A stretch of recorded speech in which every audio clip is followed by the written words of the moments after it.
Science Podcast. My name is Tyler Bublitz, and welcome back to the 8th Sunday after Pentecost for the week of July 14th, 2024, and I'm excited to have you here. I'm excited to dig into this week's podcast, and I'm excited that we continue this journey this week, and especially I think this week, where we'll be going with the science tie-in, I think is super fun. One, we get to talk about dinosaurs. Two, we get to talk about humanness. And I think this week's text really help exemplify humanness. And there's sometimes it's really nice for us to remember we're human and recognize that what we're hearing about, what we've go through with these texts week to week is about humans and the humanness and how we are still trying and we fall short of the goals that God has for us. And that sometimes is super important and super helpful and I think just insightful for all of us. So let's just jump into the question from last week. The question was, where do we need to compromise as people? And one of the loyal listeners this last week brought up the difficulty of how sometimes over time we are stubborn. We sometimes get fixated on this is the way things should be. This is the way things have been, should have been. The way that this is how I've perceived this person, even though a lot of time has passed. And I know even in my life, I think there's been definitely times where I get caught up into that as well, where there has been moments where I have kind of gotten fixated or look at just a specific way of thinking about things, and sometimes it's really hard to let go.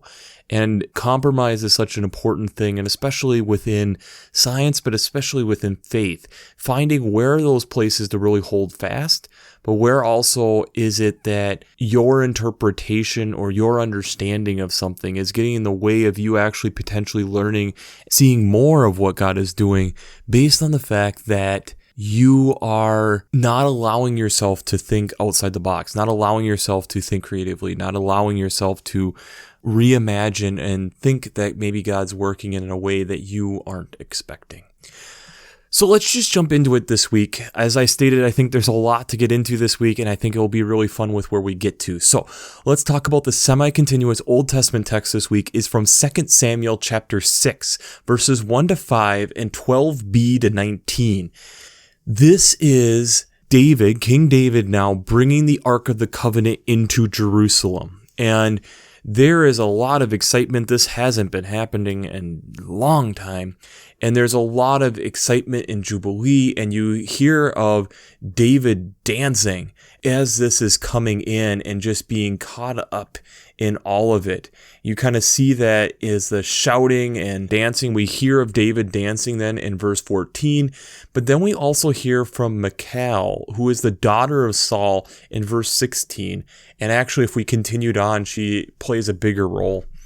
But she has a hard heart. She really despises what King David is doing. And I think there is some aspect that it's worth bringing up here.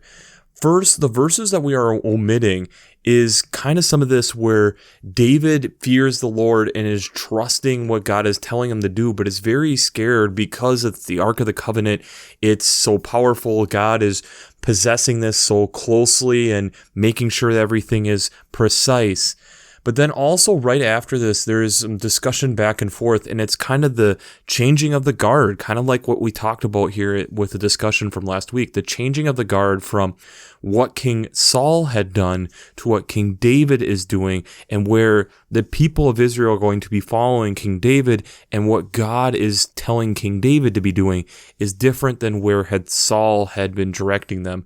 And at this moment, we get to hear later on, actually, that Saul's daughter is struggling with this. But it's also the rejoicing of following with the Lord and this returning back to the Lord.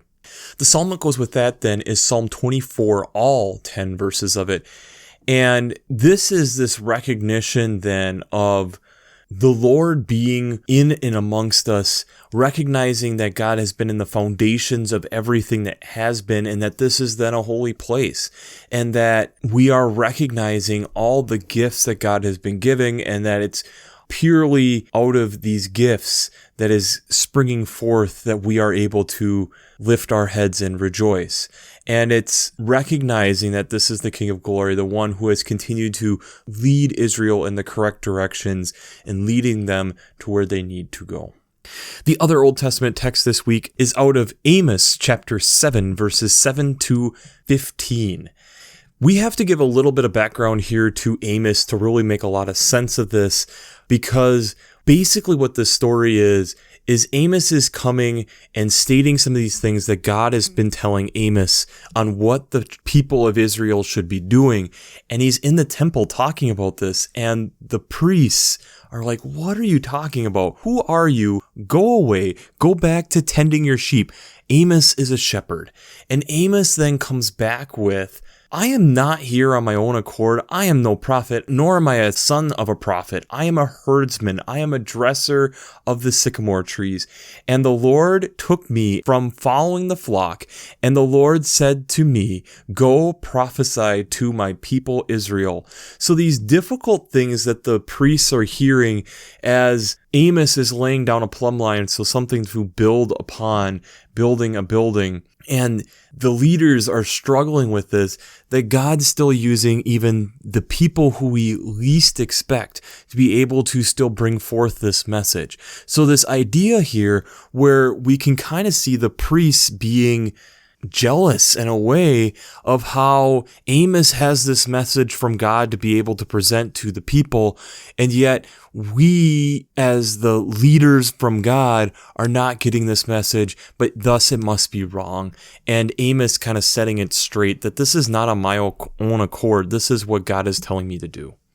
The psalm that goes with this is Psalm 85 verses 8 to 13.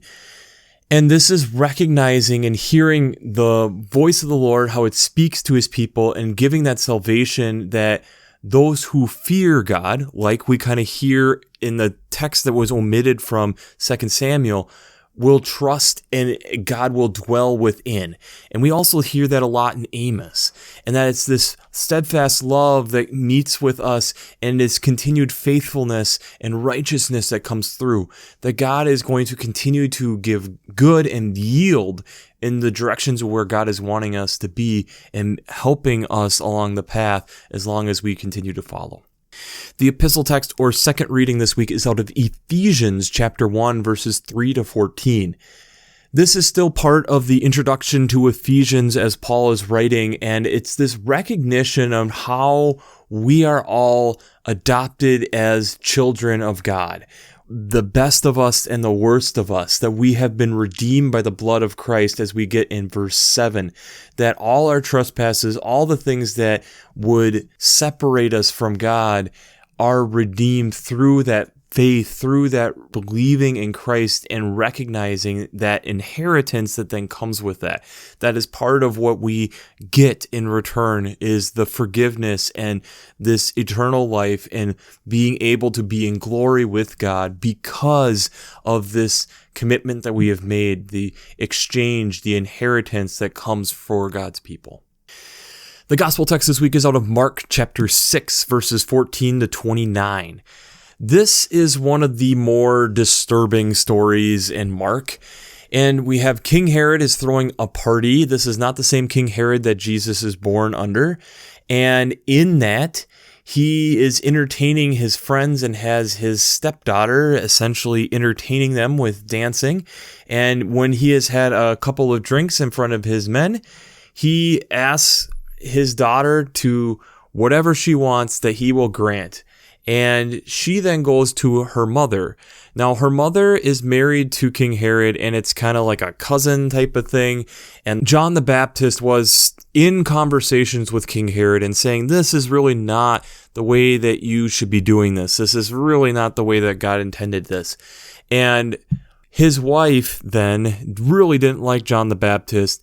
King Herod actually really enjoyed having these deep spiritual conversations and thinking, and not necessarily in that process of deciphering what John the Baptist was actually saying. His daughter then comes back after talking to her mother and says, I want John the Baptist's head on a platter served.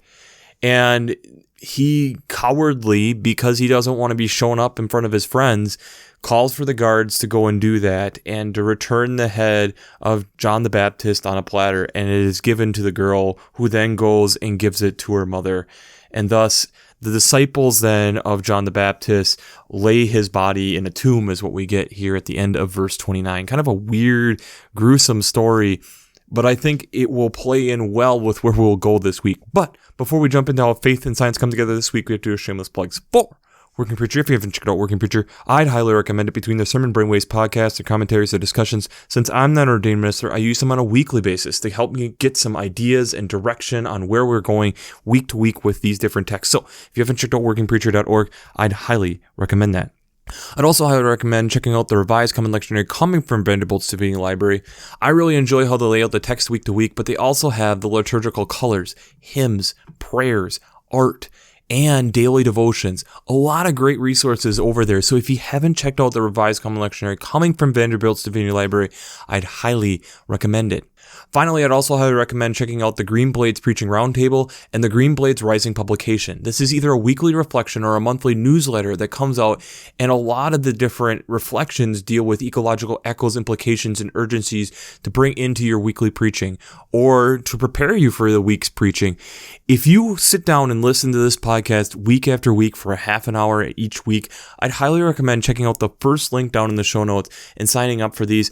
I find these really insightful, really helpful, and it's a great place to be able to look at. I've written for them, and it's an amazing resource to be able to check out. So if you haven't checked out the Green Blades Preaching Roundtable and the Green Blades Rising publications, I'd highly recommend it. So I teased off the beginning here that we were going to talk about dinosaurs, and let's be honest, as a little boy, I really enjoyed dinosaurs, and I know it was one of the things that I really thought that I would want to get into was paleontology. And in fact, the college that I chose, one of the reasons that I did choose that was there was a paleontology course when I was touring. By the time I became a student and was able to take the classes, unfortunately, I wasn't able to take the paleontology course. But it's a fascinating thing for a lot of young minds to be thinking about. And heck, even as we get older, it still fascinates us to think about these animals that were so large, so vast, so big, roaming around these same areas that we call home today. And so we have to give a little bit of forethought on where the world, some of these different things are. And I think when we hear about some of these different things of jealousy this last week, I think there is definitely some things we can look at with early paleontology that plays into that perfectly. So the first dinosaur is really described in 1824. To put some perspective to this is still a fairly new field if you want to think about it that way. And the first real full fossil discovered in the United States, Joseph Leidy helped name the dinosaur in 1858.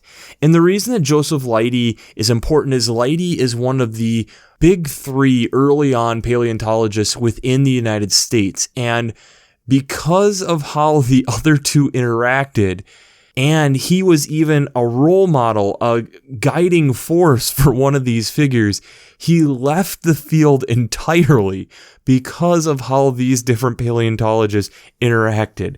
So let's introduce our different paleontologists here. We have Othniel Charles Marsh, who was born in 1831. He is the nephew of George Peabody, if you know who that is. And Peabody had substantial wealth.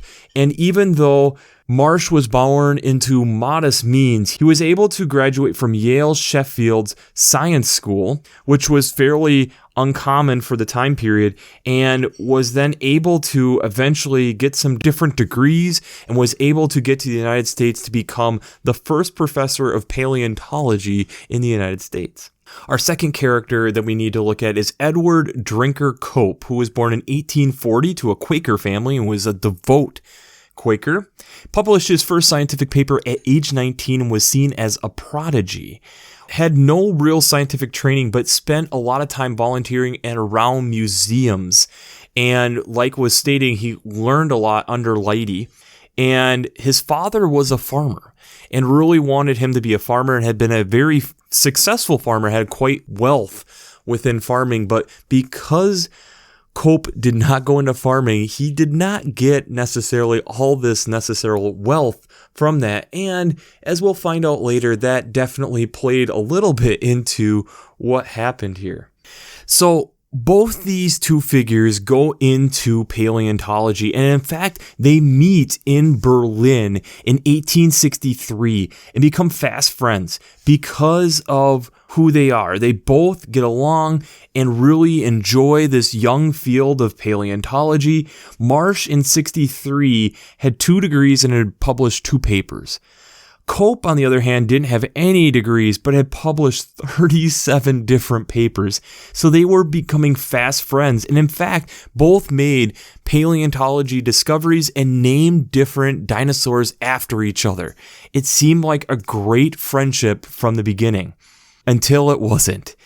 In 1868, Cope brought Marsh to a dig site in New Jersey, and Marsh immediately started working with some of the employees there and saying that he would pay them if they would send him the more interesting fossils instead of Cope.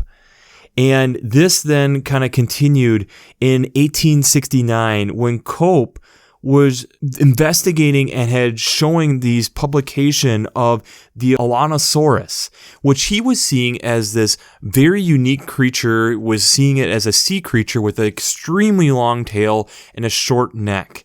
And Marsh, one of the things that was very good at was being able to be very critical and look for mistakes, and especially being able to look within the scientific documentation and recognize when someone was describing something that had already been discovered. But in this case, he made what he said a light suggestion. Cope kind of said it in a different way, that he had put the head on the wrong side of the dinosaur. And Leidy, the mentor for Cope, agreed. Cope was extremely embarrassed by all this, tried to recapture all his papers that he had published and republish, but some of the damage had already been done. It was around this time then that the Transcontinental Railroad was finished, which allowed for these people to go west. And if you realize and know anything, there are plenty of dinosaurs due to the geological features of the western United States out there. And Marsh got out there real quick and used Native Americans to help find some early prehistoric birds with teeth, and are actually still looked at as very big birds in the evolutionary history, showing the transition from toothed birds to the more modern birds that we have today. And this got to the point where both of them were going out and doing these discoveries, but they were handling it very differently. Cope was all about publishing things quickly, and often then it meant that he had misinformation within his stuff and mistakes. And Marsh, like we stated, loved being able to point out those mistakes. Marsh would be slower and more sparing with his publications because of a lot of his scientific research. And a lot of times, actually, when some of these different publications were talking about new dinosaurs that had been discovered, Marsh had them in his collection. He just hadn't gotten around to publishing about it yet because he was doing all this research. But this also led to a lot of pettiness back and forth. In 1876, Cope had become the chief paleontologist of the U.S. Geological and Geographical Survey, which was basically a title that meant nothing, but it sounded good, of the territories. He got out there and didn't have any supplies. And this became this bitter fight back and forth where Marsh would try to get spies in on Cope and vice versa, or try hiring different employees away from each other, keeping records back and forth on how they had wronged each other. And in fact, getting to the point in the late 1870s and into the 1880s where there were different journals who refused unless they paid to publish some of their stuff because they were being so petty back and forth, ridiculing each other back and forth and back and forth, criticizing each other's findings. This is where Leidy got to the point where I don't want to even be part of this. You guys are so consumed with each other that you're not actually doing science. You're just competing with each other. And this got more and more expensive. Marsh got in because of some of the connections that he'd gotten from his uncle, got into the point where he became the lead paleontologist of the U.S. Geological Survey while Cope was back in Europe. And in this, it allowed for Cope to be able to have all these different survey groups and pay for all this stuff and get all these different fossils. Meanwhile, Cope ran out of money, basically. He went into silver mining in New Mexico and was unsuccessful. And near the end of his career, he basically had to sell off major parts of his collection at good chunks of change, but really wasn't able to have a ton of money, and actually ended up catching up with Marsh as well. When the downturn of the market in 1893 happened, it humbled himself where he had to mortgage some of his property and different things of the like back and forth. The fighting over Como Bluffs of Wyoming was a big one, where each of them would go have their different dig sites in the late 1870s and kind of have spies going in, or after one had left, the other one would go in to see if they could find anything, to the point where they would be throwing rocks at each other, stealing employees, like I stated, or purposely destroying fossils so that the other one wouldn't find what the other one had left behind. Which, within the world of science, that isn't the typical way of doing things. In fact, to get to the final petty move that was done, when Cope died 2 years before Marsh, he purposely donated his brain to science so that he could prove that his brain was bigger than Marsh's. And Marsh just didn't do that, so we didn't even get a conclusion to that. And what happened from all of this? 20 to 30 years of them bickering back and forth, fighting over, doing all these dinosaur digs, doing things that were necessarily seen now as an unethical way of doing science, not the way that you would do it. Who won?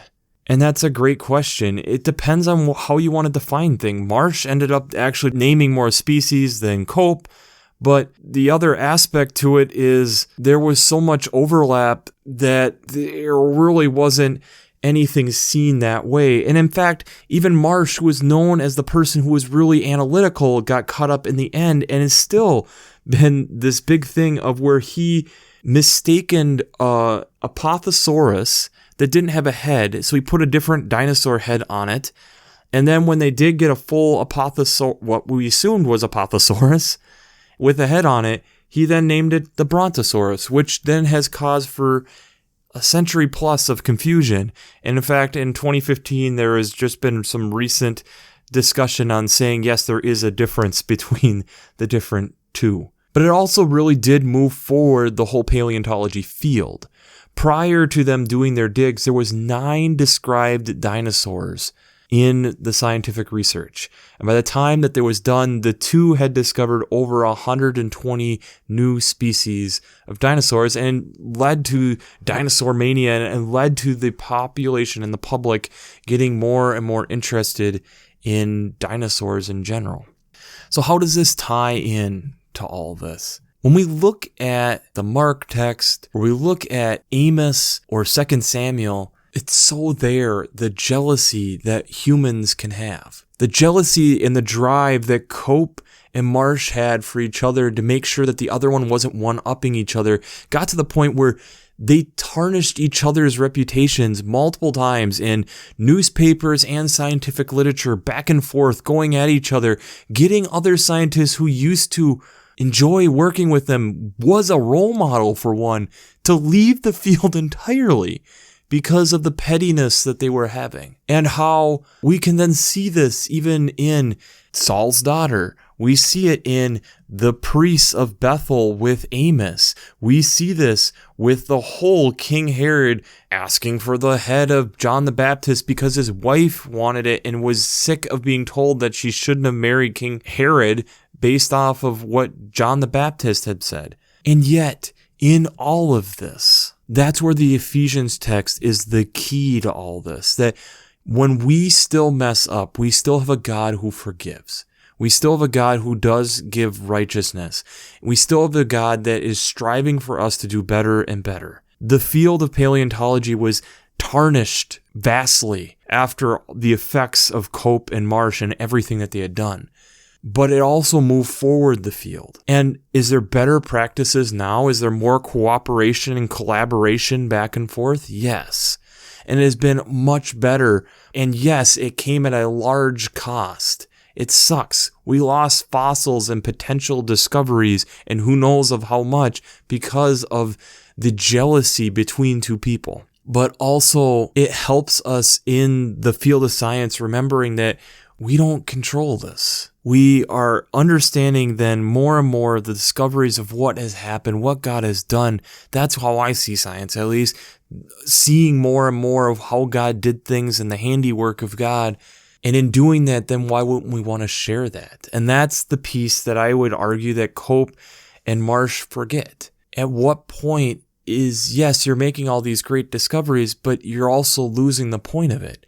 The point of it is to be able to share and inspire, and like they had been inspired by Leidy before them, if it comes at tearing down other people, what's the gain? What's the real gain from what they have done? Jealousy entered in and killed this beautiful friendship that they had had. Money got in the way, that they saw opportunity and were able to throw it away. We see that in Herodias saying, yeah, get rid of John the Baptist so I don't have to hear about that anymore. The jealousy of what she was hearing and the hard truth that was being presented. How Saul's daughter was not able to rejoice in what the Lord was doing and bringing the Ark of the Covenant back to Jerusalem because it meant a changing in direction and probably the mourning of her father as well and her brother, but also just not being able to see where God was then taking them. Amos giving these lessons to the priests, and the priests being so stubborn because he's just a lowlife, he's a shepherd. Why should we listen to him? I think there's a lot of times within life that we fall into the same traps.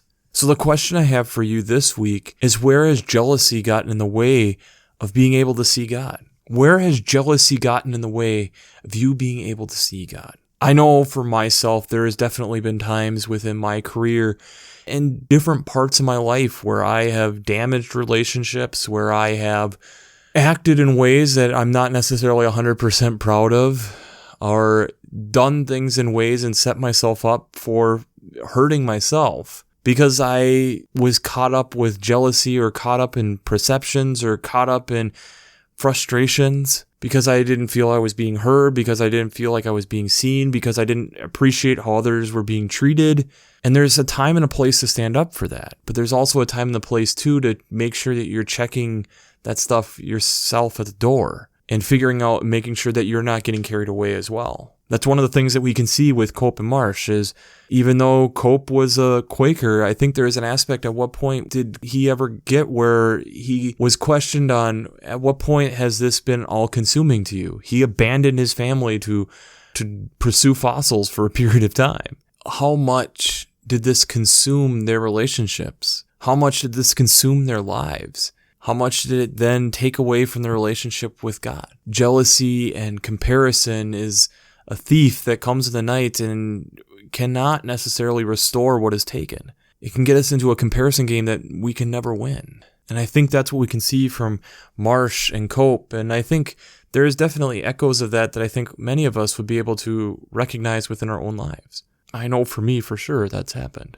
But I also feel that it's important for us then, as we grow older, to recognize that and work on it ourselves and see where the mending can be done. Sometimes it's going to take a little bit of time before we're able to get to that place of mending. And sometimes we can do that mending a little bit faster. But I think that's one of the important parts of this. We have to remember that when we are caught up in our jealousy, we can do very large damage. And as we know from John the Baptist, this affects Jesus and it makes for a hard time. And it has an effect. Jesus' helper in the ministry is now gone. His early friend, helper in that ministry. And it redirects Jesus in a different way. But a lot of times we have to be open and willing to accept change as well. And be able to recognize that change is happening and things are moving in directions that we may or may not agree with all the time. Sometimes that's easier and sometimes that's harder, but it's important. And if we let jealousy purely drive everything that we're doing,